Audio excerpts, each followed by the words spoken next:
Hey, folks, thanks for joining me. Today we're looking at the White House press conference. I thought it was interesting, and there's a couple of stories here that are really worth following. The first one is the FBI's most wanted list. We remember learning about these maybe in our history classes before, calling somebody public enemy number one. But I will give the Trump administration a little bit of credibility because they are once again making America safe again by announcing everybody that they have deported so far. Now, I realize some of you are a little bit touchy about this whole issue of deportation, but let's face it, if there's somebody that would do damage to us inside of this country or have done damage inside of this country, we really don't want any bad guys, particularly ones that are from a different country, in our United States of America. We don't want any damage done to any of our citizens. That being said, I try to take a look here at how this is being handled. And of course, right away, this opens up a whole bunch of other issues. Let's pay attention. Yesterday, FBI Director Kash Patel announced the agency captured another fugitive from its 10 most wanted list, securing the extradition of Francisco Javier Roman Bardeles, a key senior leader of the brutal MS-13 gang. And the brave men and women of ICE also arrested a number of dangerous aliens across the country in recent days. You will see them on this screen. ICE San Francisco just arrested a citizen of Guatemala convicted of sexual battery. ICE New Orleans arrested a citizen of Ecuador convicted of rape in Suffolk County, New York. ICE Atlanta arrested a citizen of Mexico convicted of assault by strangulation. ICE Dallas arrested a citizen of Mexico convicted of assault with a firearm and rape with a foreign object. And ICE Houston arrested a citizen of Guatemala convicted of indecent sexual contact with a child in Texas. These are heinous criminal alien monsters who the previous administration allowed to flood into our country. And every time President Trump and his team deport one of them, our country becomes safer. Of course, the next issue is mass deportation. This question really starts digging into the weeds of some of the things that the Trump administration is doing right now, has taken liberty to do, and really hasn't had a ton of backlash from, at least not yet. But all of a sudden, we see a couple people from the press throwing out some questions here about mass deportation and whether or not it was even legal. Specifically, they go ahead and start referencing a judge who passed a temporary restraining order on stopping deportation. Let's see how this works out. Of course, illegal immigration really does have an impact on the United States. Let's face it, there are certain states like California, Arizona, Texas, Florida that have had a ton of illegal immigrants show up. Now, of course, there's a strain on public resources, but more than that, when it comes to representation inside of the House of Representatives, remember, each state has a population, and we get representation inside the House of Representatives based on the state's population. Maybe a state like in Indiana, Ohio, Pennsylvania don't have a lot of population, and some states have seen almost no increase in population, where you've seen massive increases in places like California, Texas, Arizona, and Florida.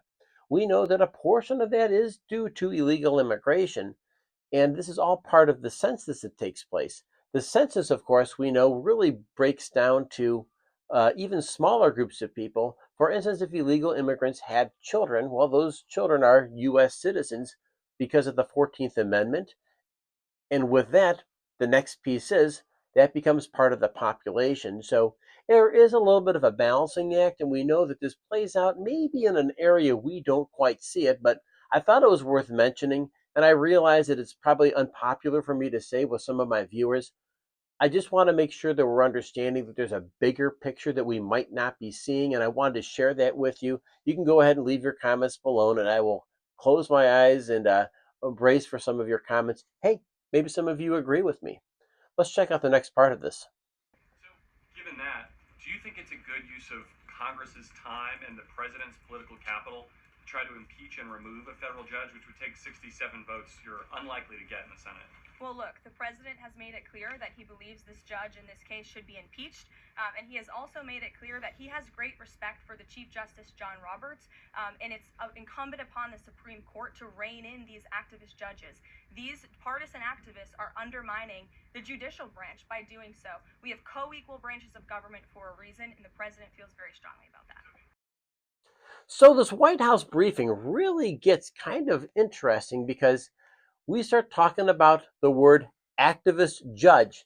And I've always thought that maybe an activist judge might be a judge that somebody might disagree with. For instance, the executive branch might disagree with a judge because, well, the judge made a ruling that was against some of the executive authorities that the president thought he had. Remember, the president's job is to enforce the law. The judicial branch job is to interpret the law. And when a judge says no, or at least puts a temporary hold on an executive action, well, this could cause a little bit of consternation for the executive branch. But listen to some of the things that get said.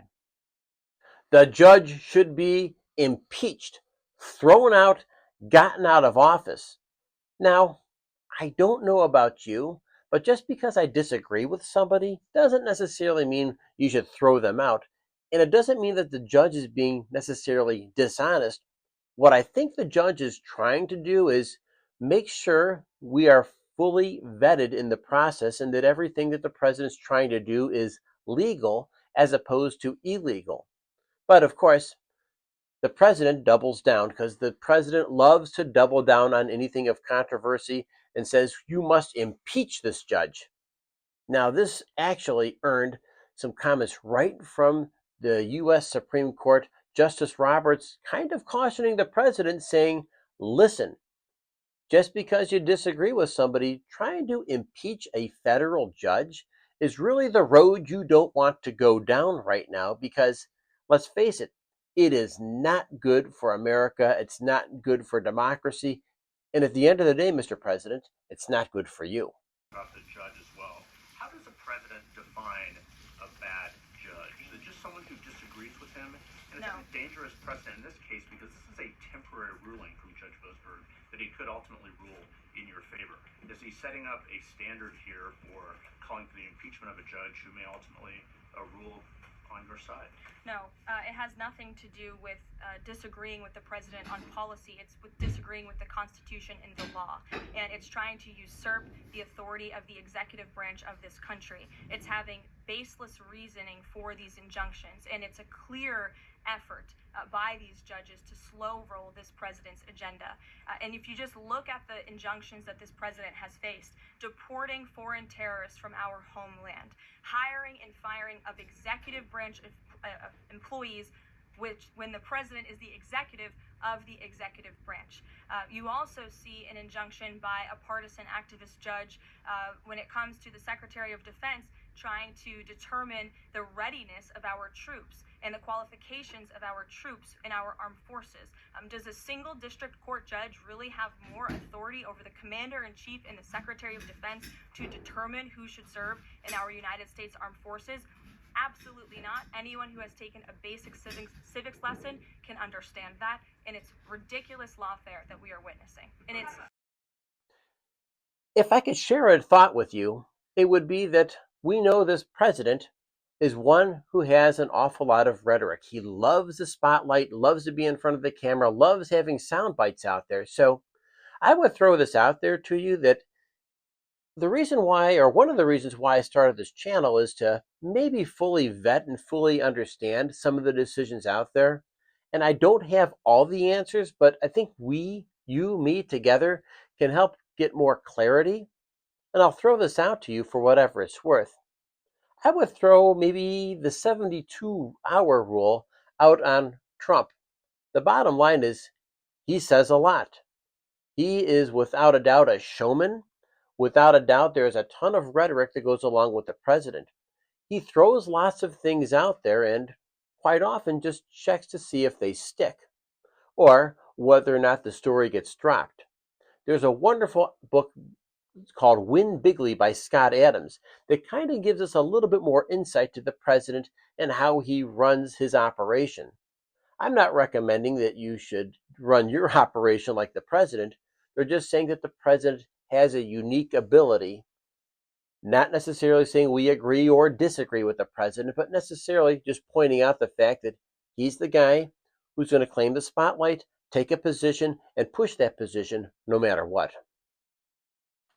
Hey, thanks for joining me today. I appreciate your time and energy. If you can hit the subscribe and like button, I can deliver these ideas with you. Tomorrow will come the weekly report card where we grade the president over the course of the week with things that he did well and areas where he failed. And I'd be really curious to hear what your insights there as well. So with that, have a great day. And remember, the biggest battle we fight is the one between our ears. Thank you.